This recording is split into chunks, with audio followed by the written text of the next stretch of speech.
kawan setara, kembali lagi bersama saya Dini Asmiatul dan Wildan. gokil banget emang. Siap. Oke, Bang Wil, kita lanjutkan lagi nih. Berbicara tentang gerakan sosial. Ini menarik banget nih karena ini adalah inti dari semua inti perubahan. Wih. Siap.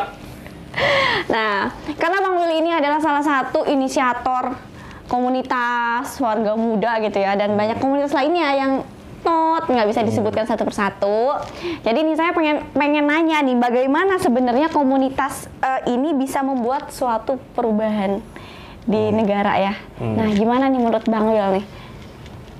Yang penting manjada wajada. Manjada wajada.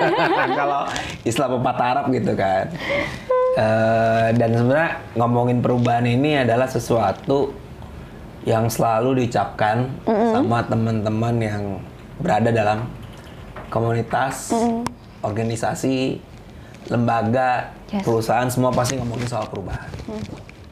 Jadi banyak orang yang bicara perubahan, tapi hal paling fundamental adalah mereka juga susah untuk merubah dirinya dia sendiri gitu. Wah, bahaya itu. Bener kan? Betul, tapi. Jadi kalau kita rapat nih, semua orang ngomongin perubahan, tapi ketika untuk melakukan bagaimana kita berubah, ngilang semua kayak gitu kan.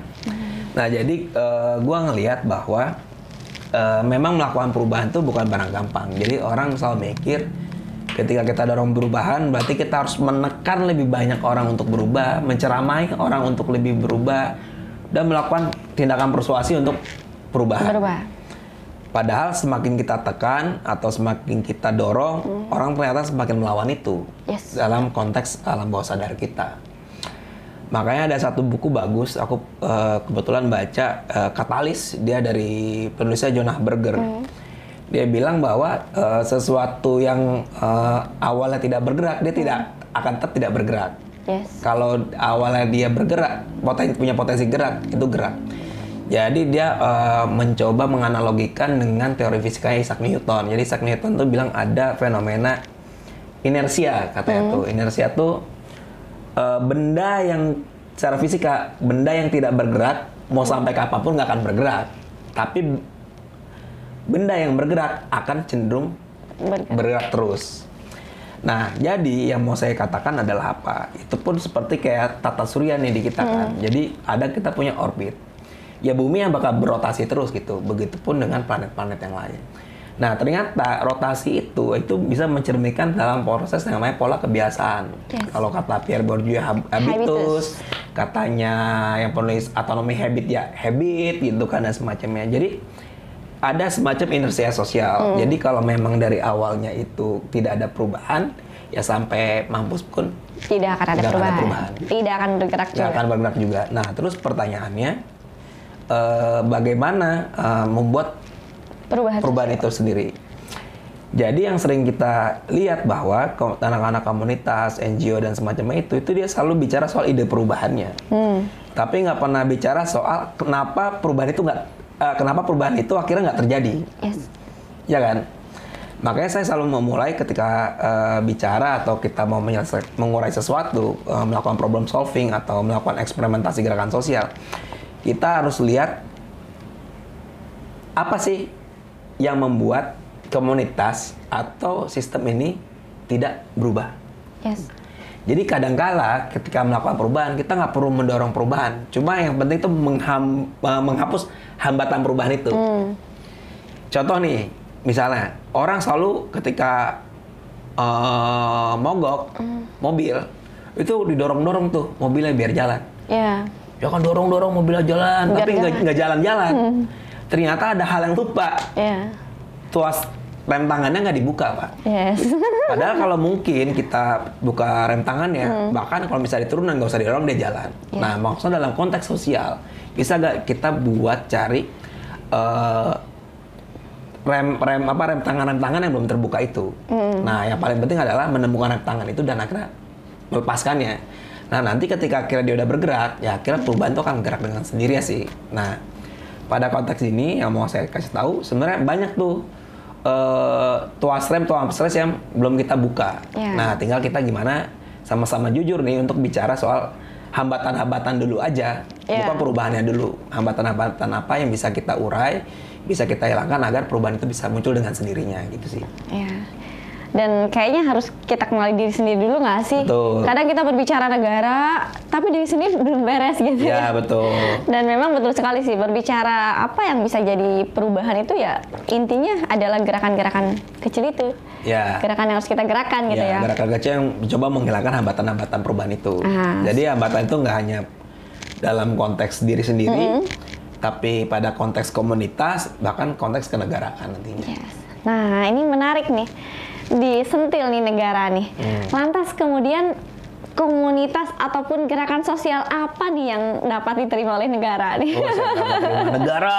Aku pikir sekarang negara cukup terbuka ya untuk berkolaborasi dengan siapapun. Yes. Nggak hanya dari privat sektor, nggak hanya dari media, nggak hanya dari akademisi, dan termasuk nggak bisa juga merangkul teman-teman komunitas. Dan hari ini banyak kok komunitas-komunitas yang akhirnya berkolaborasi dengan negara. Bahkan hari ini di Pesta Pora, yang acara Pesta Pora tahu? Menpora?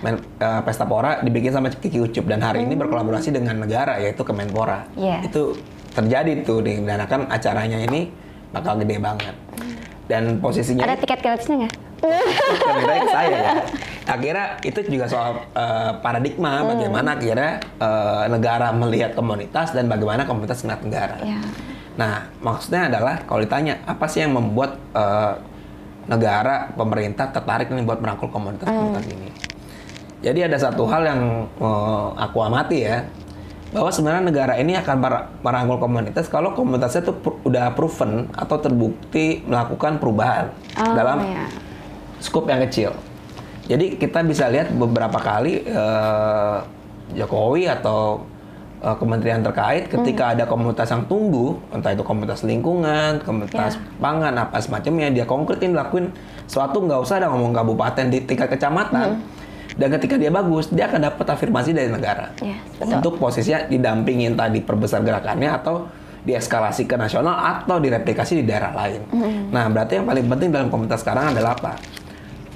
Udahlah, nggak usah ngomongin udahlah ya. Kita boleh ngomongin hal-hal yang besar. Perubahan kebijakan, regulasi, dan sebagainya itu harus malah. Tapi untuk shortcutnya kita juga harus menanam perubahan-perubahan yang kecil yang berdampak nyata di masyarakat.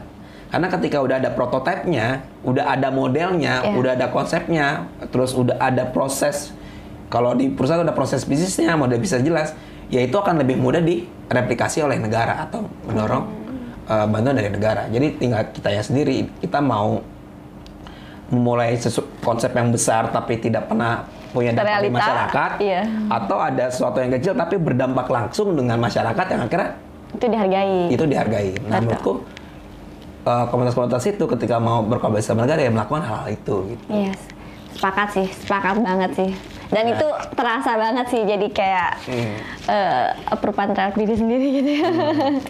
Oke, menarik sih Mas, karena memang hari ini tuh ya nggak bisa juga kita hanya tukar gagasan, ide yang berbaur di kepala aja gitu, tapi memang harus nyata, real kita laksanain. Betul. Gitu ya. Apapun itulah, yang penting kita jalan. Dan tadi pertanyaan pertama, yang penting kita bergerak. Mau bergeraknya lambat atau cepat, yang penting ada pergerakan dulu aja. Oke. Nah, saya tuh ngobrol sama Mas Will ini udah 3 sesi dan memang bener-bener daging semua gitu, bergizi semua. Jadi saya penasaran nih. Bukan hanya membaca fenomena sosial kayaknya nih Bang Will ini, tapi juga bacaan bukunya kayak banyak juga nih. Kita harus tahu dulu nih, gimana nih Bang Will, kayaknya harus kasih tahu nih anak muda bacaan Bang Will ini seperti apa nih. Kayak sehari itu berapa gitu bacaan bukunya. Udah banyak, baca lewat chat GPT. Itu mas saya. Ya, masalah baca buku kali ya. Jadi penasaran aja ini saya. Ya betul. Jadi sebenarnya saya juga bukan pembaca buku awalnya. Saya cuma pembaca komik yang tangguh. Dulu tuh baca One Piece, terus baca Nube, terus macem-macem lah, Conan dan semacamnya gitu. Nggak ada suka baca buku filsafat, sosial atau sains gitu, nggak suka. Cuma ada satu momentum yang saya akhirnya sadari gitu.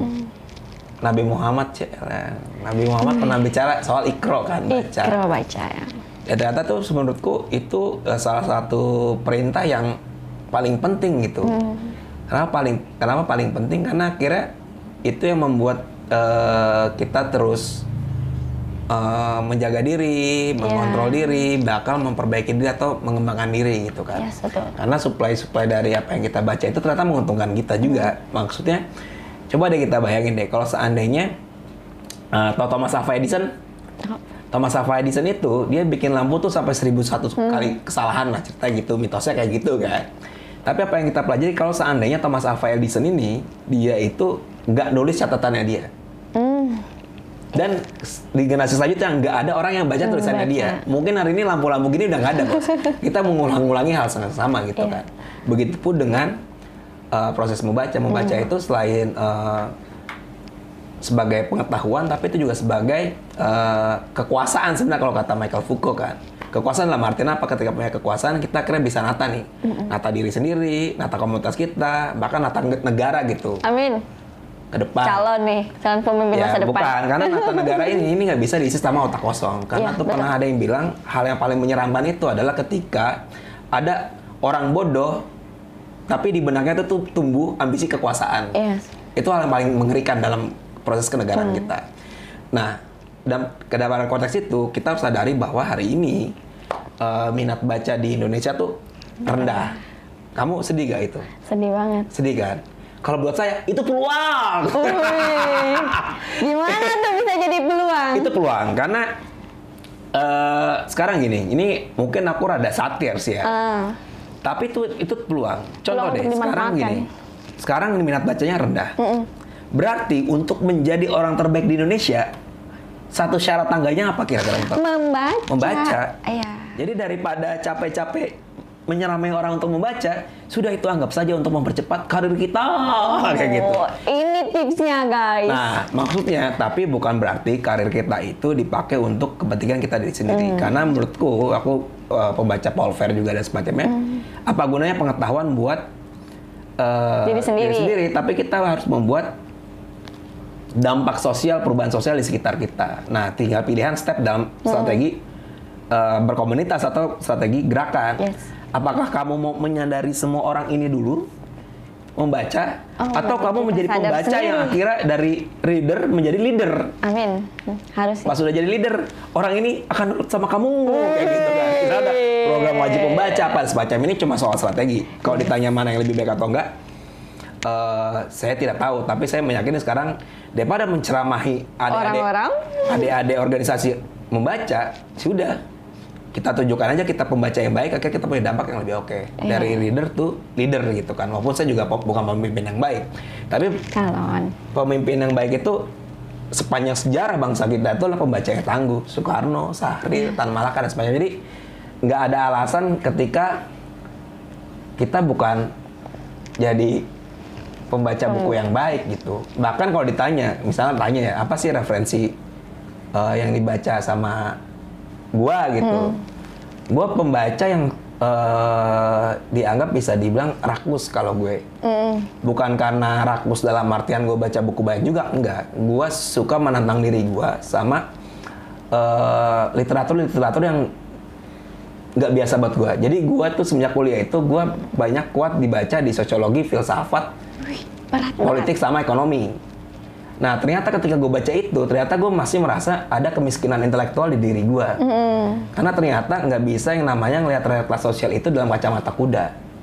Jadi kalau lo ngelihat, kalau lo percaya nih bahwa politik doang sebagai barang yang ampuh, kayak palu gitu, lo akan menganggap semua orang tuh paku, Pak. Jadi lo palu-paluin orang, padahal nggak semua orang paku. Ada sendok, garpu, dan semacamnya. Jadi keberagaman literasi ini sebenarnya memperkuat imajinasi kita. Kenapa gue bilang imajinasi ini jauh lebih penting daripada ilmu pengetahuan? Karena imajinasi ini mendorong pergerakan, bukan sains. Sains tuh membuat perubahan kayak teknologi, tapi sebenarnya imajinasi ini yang mendorong peradaban. Dan kenapa imajinasi ini ada? Imajinasi itu adalah proses kristalisasi dari apa yang lo ketahui sebenarnya kan. Kayak contoh kayak gini, Bo. Lo baca komik tapi lu juga baca sastra, tapi lu juga baca fisika, itu kagak ada nyambung-nyambungnya. Tapi kemewahan kita itu adalah kita bisa cocok logi, Pak. Jadi cocok logi itu kadang nggak buruk menurut gua. Itu adalah bentuk kecerdasan manusia. Bener. Iya betul. Kecerdasan manusia untuk mencocologi kan? Imajinasi Iya, betul. dan itu movement. Sekarang gua contoh deh, bicara soal imajinasi. Dulu lu bisa ngebayangin gak sih ada orang bilang bahwa kita tuh Indonesia gitu. Ini dari Sabang sampai Merauke Indonesia. Indonesia. Ada banyak sampai sekarang. Zaman sekarang banyak kan? Masih. Tapi orang dulu tuh nggak pernah membayangkan kita Indonesia, Bos. Zaman Belanda, emang ada orang bilang kita Indonesia. Tapi ada sekelompok intelektual, dia bilang, enggak nih, kita Indonesia. Bener-bener. Padahal nggak sains loh ya, itu nggak ngomongin riset. Apakah warga Indonesia waktu yang tidak sudah sama Belanda sama Jepang, apakah Anda Indonesia? Nggak ada bayangan, Pak. Tapi imajinasi, iya, karena baru sekarang juga. Iya. Tapi imajinasi itu mempertemukan banyak hal. Nah, dari konsep imajinasi itu, imajinasi gue selalu percaya itu hadir dari budaya literasi yang kuat. Nah, kayaknya lo pernah gak ngerasa kayak gini? Lo ngerasa kayak punya ide baru.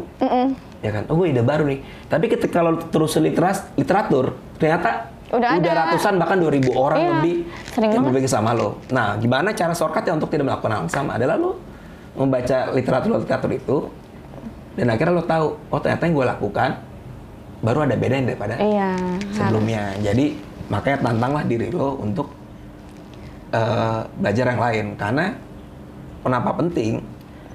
Karena nih sekarang kita menghadapi yang namanya artificial intelligence. Yes, aduh gitu. Ya kan? Betul. Artificial intelligence ini dia mampu mengkurasi, menseleksi, bahkan memformulasi satu ide yang dari informasi yang berantakan. Iya, betul. Kepada isu yang spesifik. Ya kan? Semuanya bisa ditangani ya. Bisa ditangani kan. Jadi lo nyari literatur di ChatGPT udah enak. Tapi ada satu hal yang nggak akan bisa digantikan oleh ChatGPT, yaitu adalah kreativitas. Imajinasi dan cocok logi. Yes, betul. Nah, cocok logi ini jadi penting ketika lo mampu menjahit tuh domain-domain disiplin ilmu itu menjadi sesuatu yang baru dan mendorong perubahan. Contoh, lo tahu sekarang TikTok nih.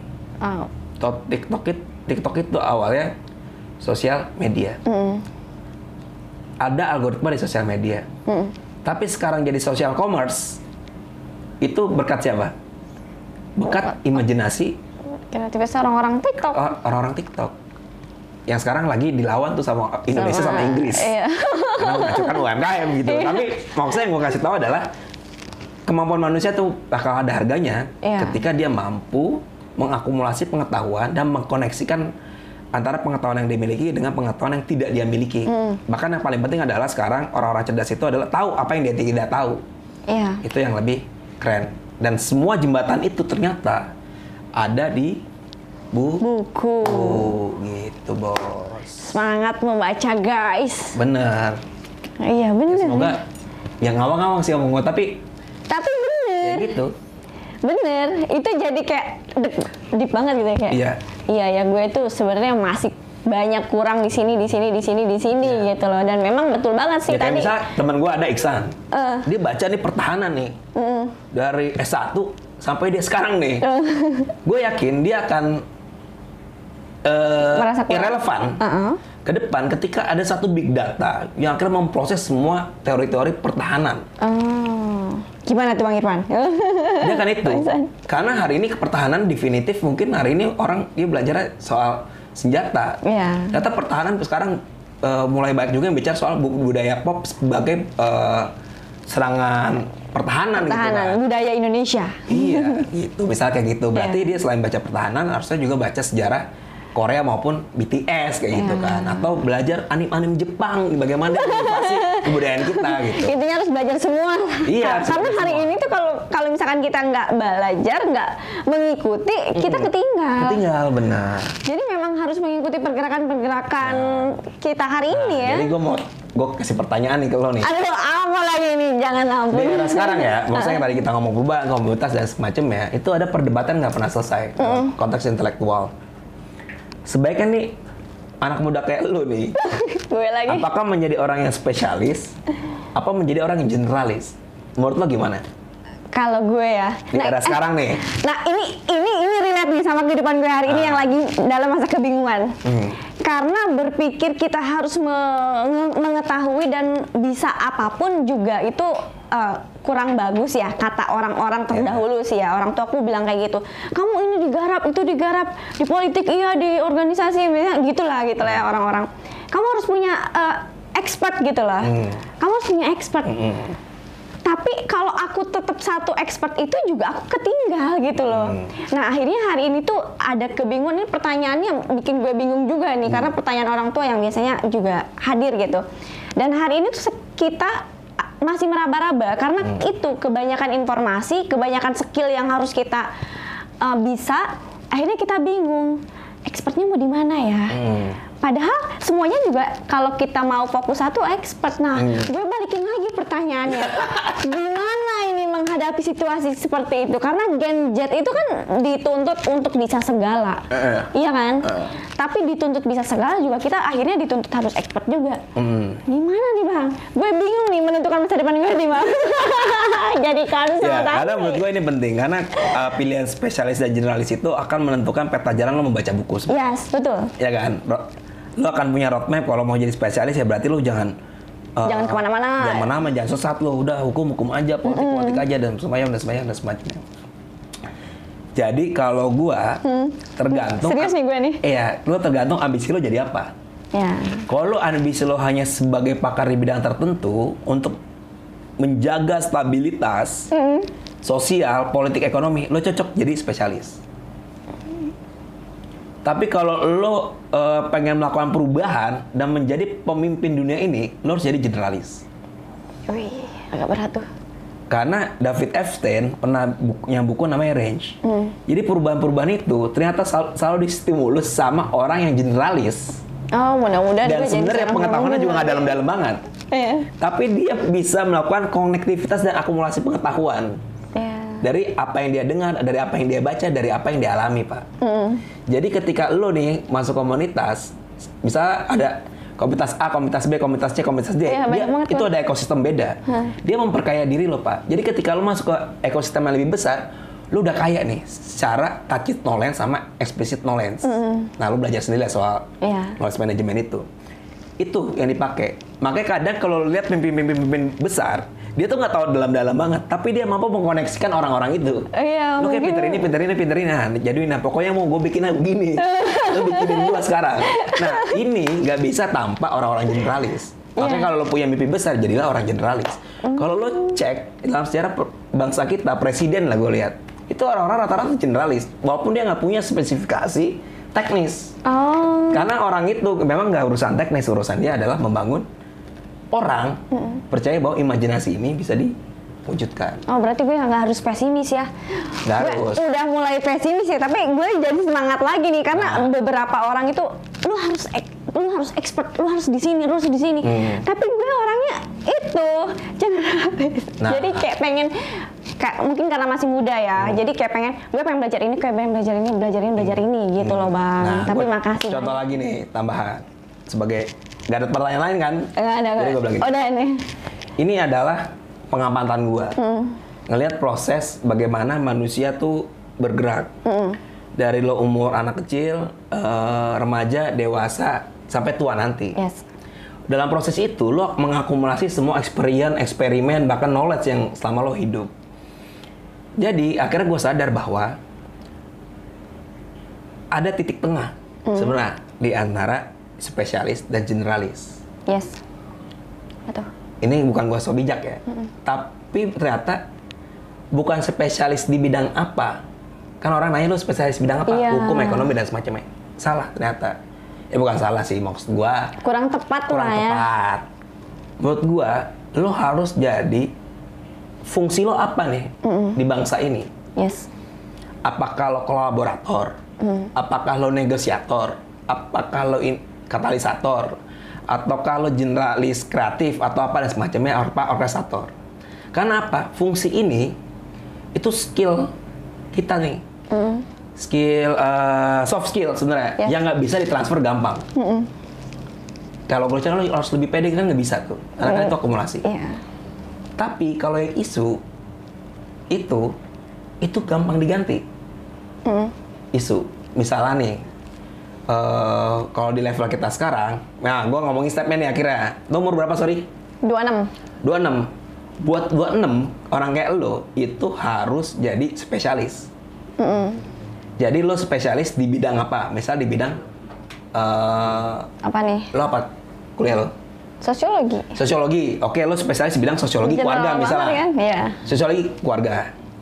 Kenapa harus butuh sosiologi keluarga? Karena untuk lo menaiki tangga sosial, hierarki sosial di masyarakat kita, yang di atas butuh orang yang ahli sosiologi keluarga. Iya, betul. Jadi dia akan lihat, oh siapa nih yang ahli sosiologi keluarga? Wah nih ada di ini nih, ada semacamnya. Akhirnya lo naik tingkatan. Jadi bos lo itu nyuruh-nyuruh lo buat riset sosiologi keluarga. Keluarga, betul. Ya kan? Tapi pada satu momen di umur lo 40, lo nggak akan megang teknis penelitian itu. Iya. Lo akan menjadi seorang generalis. Nah, jadi akhirnya apa? Fungsi itu harus lebih kuat ketimbang isunya. Oke. Nah, jadi ketika lo akhirnya mimpin, kan yang lo pilih akhirnya orang-orang yang expert di bidangnya. Iya. Expert di isunya, tapi lo punya fungsi yang nggak digantiin orang lain. Yes. Gitu. Itu yang harus lo cari. Sebenarnya lo fungsinya lebih kemana? Komunikator, inisiator, katalisator, orkestrator atau apa kayak gitu sih, Bos. Oke, mantap. Wih. Gitu. Ini kebingungan gue jadi akhirnya tertanyakan dan terjawab di sini. Makasih ya Bang Wil ya. Ini kayaknya kita harus banyak lagi diskusi di belakang ya Bang Wil ya. Kayak contoh ini sorry gue tambahin. Misalnya gue nih, gue memposisikan diri gue sebagai orkestrator. Jadi coba untuk membantu semua orang terkoneksi nih. Yes. Dan hari ini gue bisa nih memainkan peran-peran itu, fungsi-fungsi itu. Dan hari ini gue nih garap misalnya isu pemuda. Akhirnya gue bisa ngorkestrasi pemuda. Nah seandainya nih 5 tahun ke depan, gue ngorkestrasi isu keluarga, itu gue nggak harus belajar keluarga lagi. Gue cuma manggil anak-anak pinter yang kajian keluarga. Yeah. Nah fungsinya, gue akan memfungsikan itu. Yes. Jadi akhirnya ketika gue besok ke pertahanan, mungkin gue akan lebih jago daripada Iksan. Karena gue bisa menjaga fungsi gue lebih baik. Karena nggak berhenti di hanya penelitian, misal kayak gitu.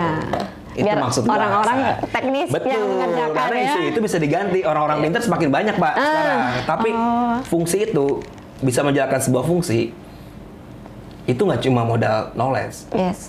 Tapi eksperimen dan experience gitu, Bos. Itu yang mahal. Itu yang mahal, karena pengetahuan itu bisa dibeli. Iya. Pertama beli buku, yang kedua beli orang, Bos. Yes, betul. Sepakat. Jadi, ya gue bisa jawab diri sendiri. Ya, oke, itulah. Oke, Gitu. makasih Bang Wil. Ini, aduh luar biasa sekali ya. Dan terima kasih banyak juga ini untuk Setara Institute yang sudah memfasilitasi ini pertanyaan menarik dari Bang Wil dan menjawab kegelisahan saya. Dan juga mudah-mudahan menjawab kegelisahan kawan Setara Institute. Dan kami pamit undur diri. Saya Dini Asmiatul dan Well done. bye-bye. Sampai ketemu lagi.